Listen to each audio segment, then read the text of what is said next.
शीघ्र आसुथिबा प्रभु जीशु ख्रीष्ट नाम रे समस्त को प्रेज द लॉर्ड। आशा कर आप समस्त भलरे थे। प्रभु आप प्रत्येक को आशीर्वाद करंतु। आसु आज आने प्रभु को वाक्य माने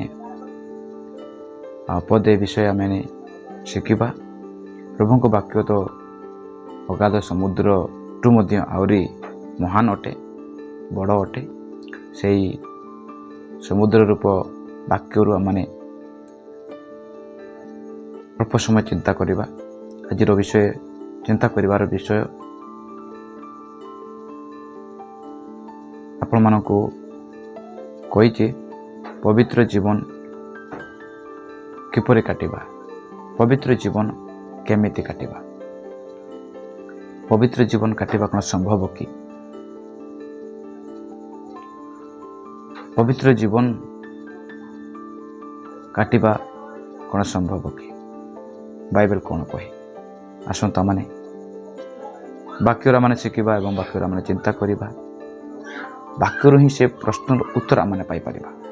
आपण जीवन में जहाँ भी प्रश्न रही प्रार्थना करे, बाइबल पढ़ंतु। प्रभु आपको सियोरली कहूँ प्रभु उत्तर देवे बा आपन को से सब विषय कहे। आपण माने वाक्य खोलिकी आपण माने देखि पारिबे। आदि पुस्तक 6 अध्याय, आदि पुस्तक 6 अध्याय तहिर आपण माने 9 पद पाठ कले आपण माने पाई परिबे। कौन जे आम परी साधारण व्यक्ति विशेष माने कौन कले? से माने पवित्र जीवन काटिले, धार्मिक जीवन काटिले, पृथकीकृत जीवन काटिले। पवित्र जीवन माने कौन? पृथकीकृत जीवन ही पवित्र जीवन अटे। पृथकीकृत जीवन ही पवित्र जीवन अटे। तो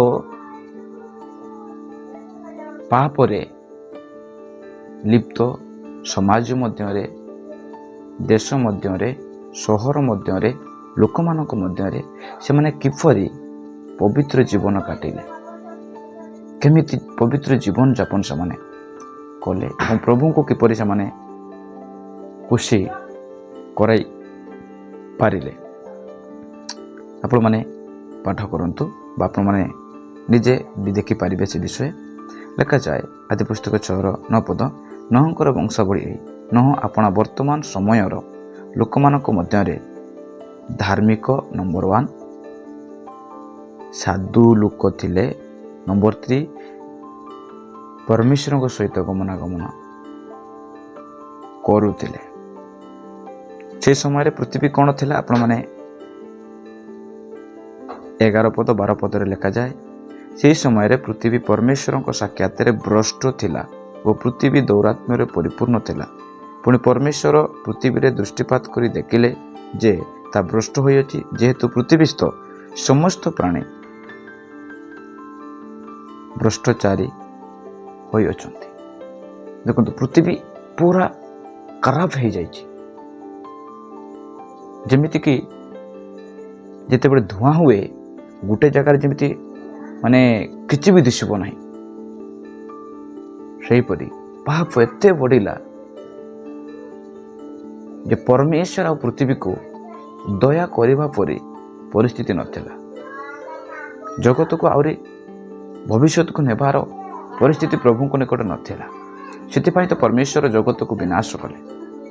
कारण कौन? नौक समय परमेश्वर पृथ्वी को ध्वंस करिवार कारण कौन? गोटे कारण पाप। मनुष्य मानकर पाप एते मात्रा बढ़ी चलिला आ मनुष्य पर देखिले ना। एते से माने व्यभिचार, अन्याय, अत्याचार, मर्डर एपरिक माने एते भ्रष्टाचारी हेले। पृथ्वी को से अशुचि करदेले। आज समय आप देखते पृथ्वी को जिते पाप बढ़ी चली, पृथ्वीर परिस्थिति ठीक ना। ठीक से झड़ वर्षा हो कि, ठीक से किसी चाषबास हो कि, ठीक रे किसी अन्य जी लोक मैंने बंची पार्टी कि ना। कारण कौन? पाप। लोक मैंने जिते पाप करेंगे जगत को सेते विनाश आसिब। बाइबल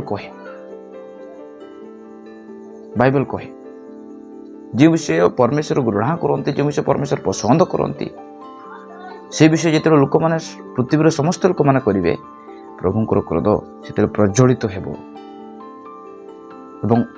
पृथ्वी मध्य को अनेक विनाश महामारी गुड़िक आसब। लोक मैंने भावे हाँ या तो हेबार हो भावती, किंतु ताहा नुहे। बाइबल कहे मनुष्य जहाँ बुणे ताही से काटिब, मनुष्य जहाँ बुणिब ताही काटिब, मनुष्य जहाँ करिब जगत रे तार परिणाम से भोगिब।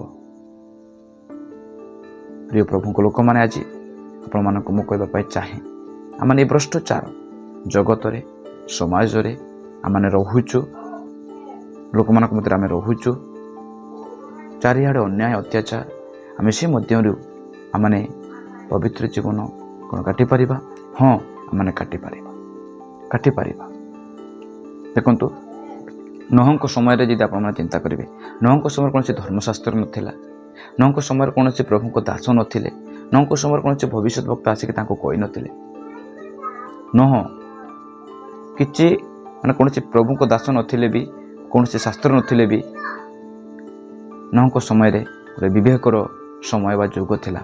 से विवेक ही तांको बाधा देउताए कौन करिवो कौन नाही। आज आपण मानक मध्य प्रभु को दास माने अछंती, विश्वासी माने अछंती, आपण सहभागिता करि पारुचंती, वाक्य शुणुचंती, प्रभुंकर शास्त्र आम आस्तरे अच्छी, तथापि आम यदि पवित्र जीवन काटि पारुना तेज आम दुर्भाग्य आ किए। तो आम भाव कथा नोहंकटू भी आज आम समय अति उत्तम अटे, भल अटे, कारण आम सब पाइचु, प्रभु को दास को पाइचु, पवित्र आत्मा पाइचु, शास्त्र पाइचु, मंडली पाइचु, सहभागिता पाचु, कि तथापि यदि पवित्र जीवन आम काटि पारुना तेज आम केते दुर्भाग्य, केते डेंजर आम अच्छु, केते विपद जोन आम अच्छु। प्रभुंकर गौरव हेउ आज आम पवित्र जीवन काटि पारिबा। केमिति काटि पारिबा? प्रभुंक सहित जड़ित होइक आम रहिले काटि पारिबा। प्रभुंक सहित जड़ित होइक आम रहिबाकू पड़िबो। नोह को देखंतु, से धार्मिक साधु, धार्मिक पवित्र निर्दोष जीवन रे से रोते। लोक मैंने करूँ से करूना, कारण कौन? से प्रभु को मन पकाउछंती, प्रभु को देखुछंती, प्रभु से चलुचंती।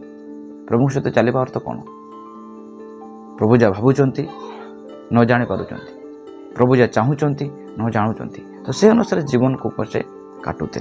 एवं देखो 13 पद लिखा अच्छे, तो परमेश्वर नोह को कहले, आंब गचर समुदाय प्राणीर अंतिम काल उपस्थित है, जेहेतु से द्वारा पृथ्वी दुरात्म परिपूर्ण होती।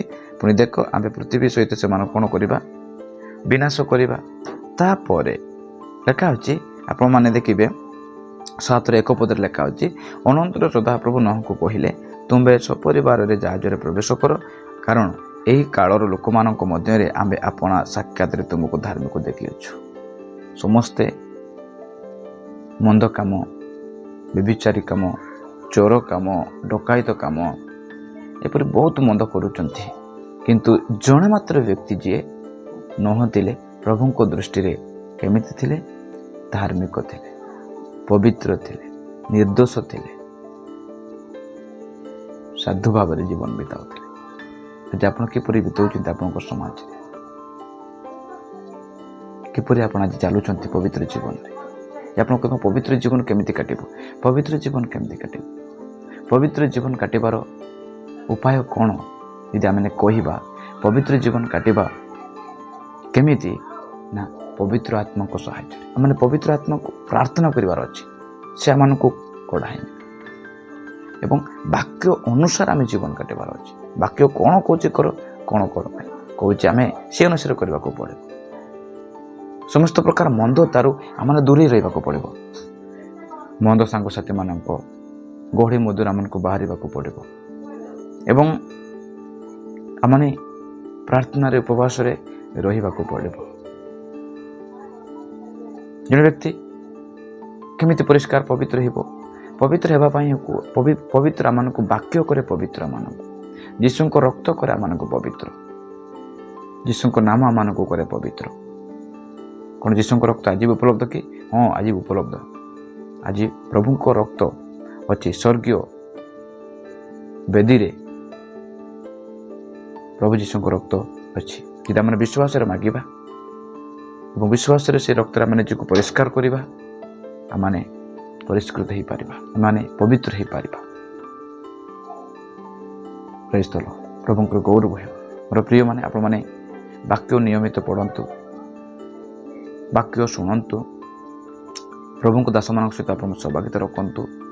ଅନେକ ବିଷୟ ଅଛି ପବିତ୍ର ଜୀବନ କାଟିବା ପାଇଁ। ଯଦି ଆପଣମାନେ ଷ୍ଟଡି କରିବେ, ଧ୍ୟାନ ଦେବେ, ଆପଣ ନିଶ୍ଚୟ ସିଓରଲି ସୁନିଶ୍ଚିତ ଭାବରେ ଆପଣମାନେ ପବିତ୍ର ଜୀବନ କାଟିବେ ଏବଂ ପ୍ରଭୁଙ୍କୁ ଗୌରବାନ୍ୱିତ କରିବେ ଏବଂ ପ୍ରଭୁଙ୍କ ଆଶୀର୍ବାଦ ଦିନରେ ଆପଣମାନେ ତାଙ୍କ ସହିତ ଅଂଶୀ ହୋଇ ତାଙ୍କୁ ସାକ୍ଷାତ କରିପାରିବେ। ପ୍ରଭୁ ଆପଣ ପ୍ରତ୍ୟେକଙ୍କୁ ବାକ୍ୟରେ ଆଶୀର୍ବାଦ କରନ୍ତୁ। ପ୍ରେଜ୍ ଦ ଲର୍ଡ।